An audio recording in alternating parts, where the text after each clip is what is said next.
Hey, welcome. This is Asian Ultimate Life's first ever podcast. This is really exciting. Woohoo! This is really happening. It's on now. Every week, I'm going to be with you chatting Asian Ultimate with a couple personalities, maybe one, maybe two, maybe more. Lucky enough to have two this week. We're going to be talking Asian Ultimate and what's going on. This week, I am lucky enough to have two. We have Kat Shi and Austin Bartenstein. Hey, before I get to you guys, I want to give a quick shout to our sponsor this week, who is Rubik's-Ware. Rubik's-Ware is the official merchandising sponsor of the Australian Mixed Ultimate Championships, which is being held in Adelaide this October. They make some great gear. They're based in Singapore and Australia. Give them a shout at rubiksware.com and pick up your stuff. And actually, we will have the owner of Rubik's-Ware on next week, and that is Ben Ho. Let's get to you guys. Austin, Kat, we got Turn Up Taipei on in less than 2 weeks. How are the preparations going? Coming together. We've got all the sponsors nailed down, and now it's all about the boring stuff like water and tents and things like that. But yeah, it should be really exciting, and now we're just on weather watch. Oh, what are we looking at? So far, weather watch at this point, what are we thinking? So far, it's sunny and a little bit of cloud. So good, exactly what we want. What season are we in Taiwan? What can we usually expect? Well, usually September and October is the nicest season because that's when like the heat of summer is gone and the typhoons are supposed to be gone. So that's what we're hoping for. All right, I'm hoping too. Yeah. But I can't make it this year, darn it. But part of my heart will be up there. We have Mekong Cup that weekend down in Saigon, so I'll be sorting our kids down there. So this year, moving south to Taichung. That is south, right? There's not much north of Taipei, so yeah, I was taking a wild guess that'd be south. Okay, why the move? They have better fields. That's the biggest reason is they have really nice soccer fields down there, run by the Taichung Football Association, and they were more than happy to lend it to us, which is more than a lot of the fields in Taipei were willing to do. So that's probably like the single biggest reason why. Fair enough. I mean, you guys had a great tournament last year. It was a fantastic tournament. The fields were a little rough. Yeah. You guys put together a great tournament with what you had. How far is Taichung from Taipei? It's less than an hour on the high-speed rail. Oh, okay. I thought it was far. That's a really quick trip. That's like a trip to the suburbs. Yeah. Oh, that's easy. Oh, that's cool. What else is new this year from last year? We have a lot more bigger spread of teams coming from different countries, which we're really excited about. And then also we have a different party look. We're hosting the party at this outdoor venue up in the hills of Taichung, so it'll be really cool. Like we can see the whole city. We've got the place to ourselves, and there's no noise limit or, anything. So that'll be really cool. All you can eat barbecue. Included. That sounds amazing. Party in the hills. It's gonna be a lot of fun. Very unique, I think, from parties. It'll be, I think, unlike any frisbee party I've been to, at least. Just in nature, kind of, right? Yeah. Is that a long trip from where people are going to be staying, or are you going to provide transportation? How's that going to work? Oh, we're going to provide shuttles for the player. Oh, that sounds amazing. Yeah. We're really excited. Oh, I got to miss it. I have to do my bit for Asian Ultimate Development, so I'll be down in Mekong Cup, but next year, sign me up. Save you a cup of Red Point. Red Points, yes, I saw that Red Point is again a sponsor for you guys. They were so good last year. Oh my God, that is some good beer. Yeah, they had a lot of fun too. Yeah. So we're gonna have free flow at the Saturday night party, and then free flow again on Sunday. Make sure everyone gets hydrated. Good, because that's the biggest thing at these tournaments is hydration. So it's good that you're concerned about that. Yeah, we're on it. Oh, fantastic. So you guys are going to be writing up a preview for me of some of the teams and what you see happening, and I'm really excited about that, and everyone's going to love reading that.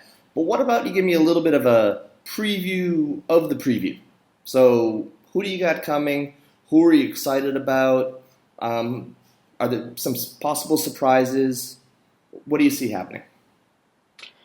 Well, we've got a Filipino team coming, which we're really excited about. Will Steedman and Derek Ramsey have put together a team called Sid Vicious.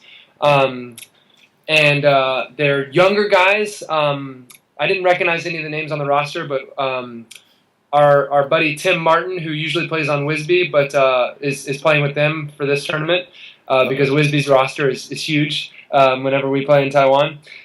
Tim has given us some intel on them, and he says that they're very speedy and athletic, and Will apparently says that they could make a good run for it, looking to surprise some teams. So I think they might be the sleeper pick. There's also Leicester is sending a team that has some folks from Taiwan that just got here, so expats that weren't able to play with Wisby, but are still solid players. And then I know Alex Tat from Vietnam is on that team, and Bowser, and a few Filipino guys that Leicester's recruited, so that should be a solid team. Let's see, any other new teams coming this year? LGW, we're really excited to welcome Korea here. Oh, great. Yeah, we've never gotten to play them, so but they're always a really fun team to have at your tournament, so we're honored that they're coming. Let's see, who else? Any other new teams? Oh, Macau, Convicts, kind of a new team coming out of that area. They've got some really solid leadership in Gigi and Carlos. Carlos, I got lucky to play with at Boracay. You might have seen that picture of him on Facebook bidding. It's probably the best picture from Boracay, at least of playing. And so yeah, they've got some solid talent at the top. I don't know much about them otherwise, but they should make a pretty good run. And Chucky's will be here, and we heard they had a really good SUO run. Yes. Actually, I'll be talking next week when I get to talk to Ben Ho about that. He coaches Chucky's, and they made a fantastic run at Singapore Open last year, sending a team to the semis, and they were good last week. And yeah, you're gonna have to keep your eye on those guys also. Yeah. So we're happy to have them. And that's been the challenge with the schedule too. Is we've got just much, just overall more talented teams than we had last year. The pool is just generally stronger, so we tried to do an A and B pool, which is what we're still going to do, but there might be some B pool teams that could stick with a lot of the A pool teams. So we're going to allow that to happen and have B pool teams being, the format will allow them to play up because there's just no telling with some of the teams that are kind of question marks. And I think Chucky's is one of those teams. They played great in Zone Cup when we played them. We played them Sunday morning at like 7 a.m. or something ridiculous. So it's no surprise that they didn't come out, super fiery because we didn't either. But I think by the score that ended up being a pretty close game. So yeah, we're excited to see what they can do at this tournament. And again, Macau is kind of borderline team just because they're new, I think. And then Dinos is a Singaporean team, Hungry Dinos, that Brian Go is kind of captaining, right? Brian Go is helping, but it's captained by TD, and it's a mix of Freak Show, Rascals, and Zero Displacement. Oh, okay. So there's going to be some quality there. Yeah, for sure. And they, as of now, they're in the A pool, and they'll stay there most likely because they're the strongest looking Singaporean team. But yeah, there's a lot of question marks with the rosters, and which I think always leads to an exciting tournament. Also coming from Japan is Tomoko's team. They're bringing Enrique on their squad, and from Singapore, and Sunshine from Guam, right? Yeah, and Leslie Sim, who also just came back to Singapore. Right, because I was wondering, because I didn't see an Iku team out there, but I did see Tomoko putting something together. So. Yeah. So they'll be pretty strong. It looks like. And And then the last international team that we're looking at is Hua. Oh, sure. And they should come out strong. They're not bringing Dax, right? Yeah, no Dax. But I think other than that, their roster looks pretty normal, right? Amy Smith will be back. Is that right? No. Maybe not. Okay. No, I think she was just. I think she just Facebooked that she just ran for the first time. Go get him, Amy. Psyched to have you back on the field soon. Yeah. Well, I know Hua's getting ready for AOUC. They're going as a club team. I hope that's not a secret that I just broke, but they somehow You heard it here. Asian Ultimate Life, man. A country team. I think Freak Show's doing that too. So yeah, I know this will be one of the tournaments that they're prepping for. LGW's kind of training for it as well. There's teams that are really taking this one seriously. So I think those two teams will definitely be teams to look out for. And I think Jared, you and I have talked about this, just the old Asian Ultimate question of who's going to win a pickup team or a practicing training team. And I think LGW will be great examples of that. And we're excited to welcome Hua back because they played really well last year. They had a tough surprise in the pre-quarters last year, but they played really well on the first day. So they could turn heads as they always do. And then, let's see. We've also got Dongguan, Pride of Dongguan, who was in Shanghai, did pretty well there. And Fast Count, another Singaporean team, right? And I think that rounds up that's all the international teams, right? And then from Taiwan, MIT just beat WSB at our local tournament. So we've got them seated pretty high because we won the tournament last year. WSB did, but most recent results show that MIT is looking really strong. Also near the top of the Taiwan teams are how cool guys who play with WSB sometimes, and then the rest of them are mostly high schoolers. They're the most patient high schooler players I've ever seen. So yeah, and then we've got a few newer teams in Taiwan. Unicorn is a kind of a under 23 all-star team in some ways. Most of them were in London earlier this year. Oh, okay. Yeah. For the U23s. Yeah, a lot of the U23 players, and they picked up a lot of college girls. Like some of the best college girls will be playing with them. Oh, wow. So they're young, but they'll be really good. And then we've got 7 Degrees Celsius, which is a team that Ting Yi coaches, right? Ting Yi from WSB. Mm-hmm. Also very young, but they've done pretty well at Taichung tournaments. They'll stay in the B pool probably, but they're learning quickly. Kaohsiung is going to be the front runner. Yeah, the front runner for the party team. The guys who finished the kegs for us, the guys and girls. They're a really fun team, and they're very new to Frisbee, but they've won some games in some of our local tournaments that are qualifying tournaments for Turn Up. And they won all the parties that you can win. Yeah. They're captained by Rob Hawkins, who plays in Asia. I know Rob very well. Nationally, and then Forrest Waters, who's played with WSB. He's the 6'4" guy you can't miss. So yeah, they've got some talented guys who are leading and teaching them. And then rounding out the Taiwan teams is Assassins, which is co-hosting with I'm sorry. Oh yeah.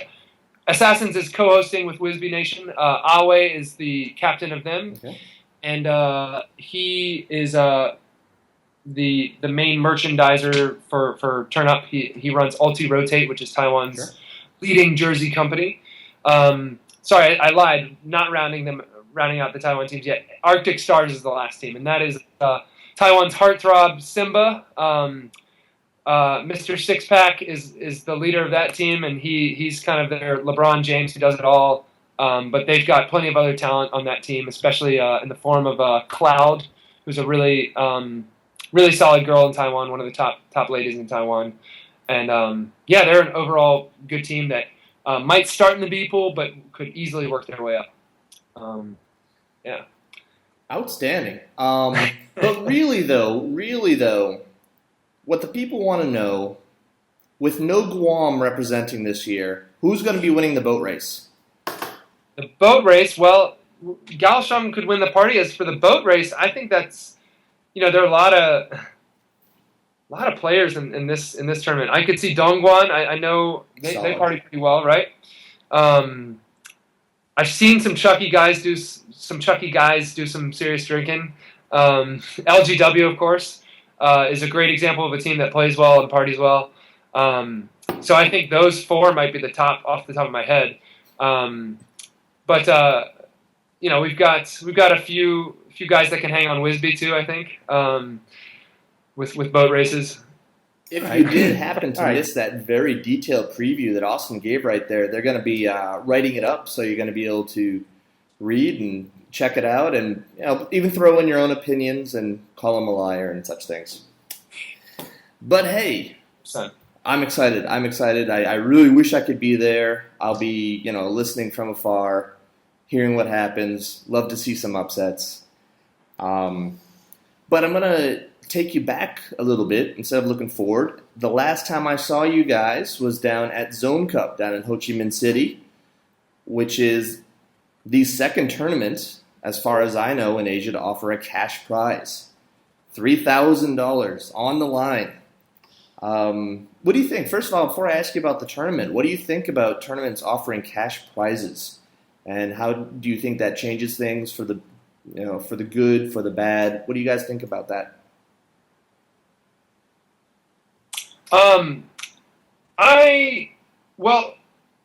From Wisby's perspective, we never thought about the money. That might sound cliche, I don't know, but we if we could have, I guess I was going to say, if we kept that a secret, no one would have really cared if they found out. I think it would have been like, oh, great. Well, if we won, that'd be cool. But we just trained for the tournament because I think what the cash prize did is it drew a lot of competition. But after that, I'm not sure that a lot of teams thought about it that much. I don't think that people were creating smaller rosters to get more of that green, or that people. I didn't see any poor spirits in the finals. I didn't see any poor spirit leading up to the finals. It never felt like people were playing for money, in my opinion. I think in theory it could hurt spirit a little bit, but it didn't feel like that in Asia. At least at Vietnam. I don't know. What was your experience, Scott? Yeah, I think having the cash prize did half the job and getting the competition there. And then, other teams, we wanted to go as soon as we saw the team list. I think that having a cash prize is so unusual in Asia that it's not really a problem yet. I don't know if that's premature to say. It just seems like an extra, but not necessarily the only incentive to go to a tournament. But I do see that as a really tough act to follow, though. Setting a bar extra high for yourself. I don't know. You don't think they're going to double it again next year and make it a $6,000 prize? They are. Are they? Yeah. Have they announced that? They're going to make it, well, not double it, but they were going to make it 5,000. Yeah. Which, good for them. I think, if you can meet the basics of a tournament, good fields that are full size. We can talk about that in a little bit. Water, bagels, whatever food that, you don't even really need lunch, in my opinion, but that's another issue. But, if you can just meet the basics of a tournament, a great field site, a social event, and what else? Just solid competition. Then I think, and you can continue to offer that cash prize. You can, have that cash prize after you find all those things. Then I think it can be a great idea. But I think that what I've noticed is sometimes it's not. I'm not calling any particular tournament out. Sometimes those basics aren't met in my experience in Asia. So I think that's the first step with tournaments, and I think cash prizes should be. I think more teams will be drawn to a great field site and solid competition. But maybe that's the way to get teams there. It clearly worked for Vietnam. All right, we had a little bit of a disconnection there, but we are back, and we are talking about Zone Cup. Jump ahead to the finals. You guys played in the finals. against another club. Club teams took the weekend over the pickup all-star teams, and we saw 3 out of 4 of the semifinal teams were established Asian clubs, and both the finalists. We had Wisby Nation, you guys from Taiwan, taking on Mulatto from Davao in the Philippines. And tell me a little bit about that final. Tell me a little bit what you were thinking of going into that and how it turned out for you. Well, we were thinking we were really tired. It was really hot in Vietnam, and we had woken up at 7 a.m. on both days. So it was our 8th game of the weekend, which is great to get that many games, but it was tough going to that final, playing for 8 hours straight, basically. So, we were really excited to see a team that we saw on the first day that was our most competitive game on the first day, and I think the only regret is just not having the game be quite as speedy as it was on the first day. I think both teams played a lot of man, and it was just like matchups, like who won their matchups, basically. But the second day the final saw a lot of zone, which is, folks, that's the way to beat Wisby these days. So yeah, they took it to us, and I think that their best strategy point really was doing a transition zone when their defense got a turn. I'm sorry, when our defense got a turn and our defensive offense was on the field, they would transition into a zone, and our defensive O had not practiced that much.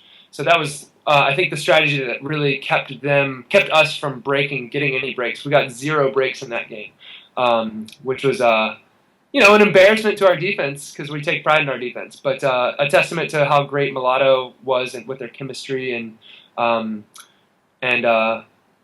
smart their offense was.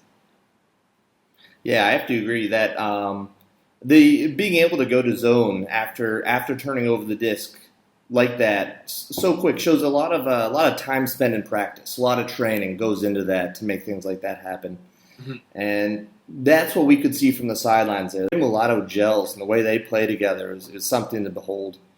But I have to tell you, that was a fantastic final. From the sidelines, just the level of play, everyone going out, going hard at it, very good-spirited, but very aggressive at the same time, and it was thoroughly entertaining. So, just wanted to thank you guys. Thank you guys for a great final. That brings us to one of our final segments. We're in the high stall count zone here. All right? I'm going to ask you a question. It's going to come in stalling 7. I'm going to need an answer before you stall out. All right? Okay. So this first question is for both of you. You ready? Disc is in. Rice or noodles? Stalling 7. Noodle. 8. Noodles. All right, we're already in. We got rice from Kat and Austin with noodles. All right, this is coming into both of you. Okay. Come into us. Disc is in. Best tournament in Asia outside of Taiwan. Stalling 7. 8. Best outside of Taiwan. Jeju. 9. Hong Kong. Oh, boy. Jeju, Hong Kong. 10. No, you say Hong Kong. I'll say Jeju. Hong Jeju. Kong, yeah. Hong Kong was my first love.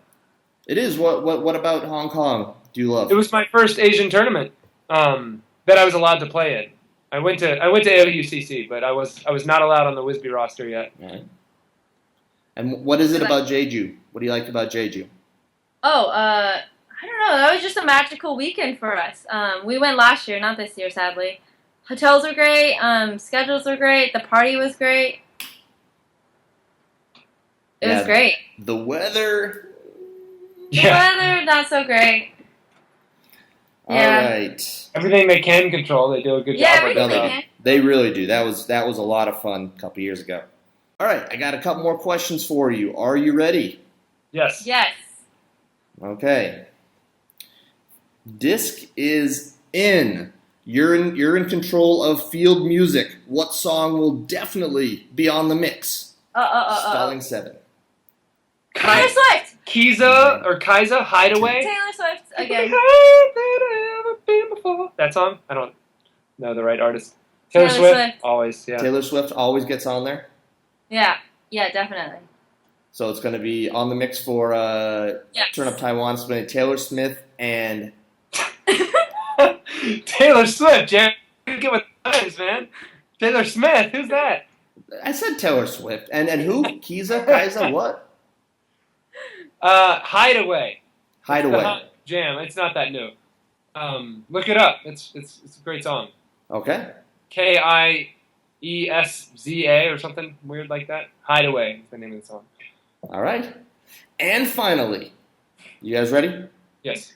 All right. Disc is in. Outside of Taiwan, what Asian country has the sexiest people? Stalling 7. Shanghai. 8. Shanghai? Maybe Seoul. Thailand. 10. You got to choose. The 2 countries Kat has mentioned is Shanghai and Seoul. Oh, China and Korea. Wait, can I amend an answer Sure. to you a go ahead. previous question? Yes. Shanghai was the best tournament. Oh, yeah, duh. Yeah, True that. Shanghai does it really well. Slip and slide. Camping on the field. Really good fields. It's the dream. And they have everything at the party. Yeah. I mean, at the fields. Yeah. Now, that is good. Yeah. The slip and slide, how long have they had the slip and slide? Well, it was my first year, so I don't know. Exactly. That is a Phnom Penh hat tradition that's spread throughout Asia. That's Fair enough. ours. We're proud of it. Okay. Well, maybe someday that'll be my favorite Asian tournament. Hey, There's hope you too guys many come to choose down. from. They're- Also good. These days, the tournament schedule is super packed. You just can't make them all. But hey, that ends that segment, and that pretty much brings to a close this podcast and my chat with Austin and Kat. Next week is going to be Ben Ho. We're going to be talking about Coaching Ultimate and Singapore Open. And thank you to our sponsors, Rubik's Ware. You guys are awesome. And, of course, thank you to you guys, Austin and Kat, for sharing this evening with me. It's been an absolute pleasure. For more about Ultimate in Asia, check out AsianUltimate.com. I got it all right there. These guys will be writing up a great preview coming up into Turn Up Taiwan. And there's also some other good stuff. Actually, I'm currently writing a piece about dividing up into A and B pools. I think Should you let us read before we schedule our tournament? No. I will wait till you guys do horrible things, then I'm going to go ahead and criticize you.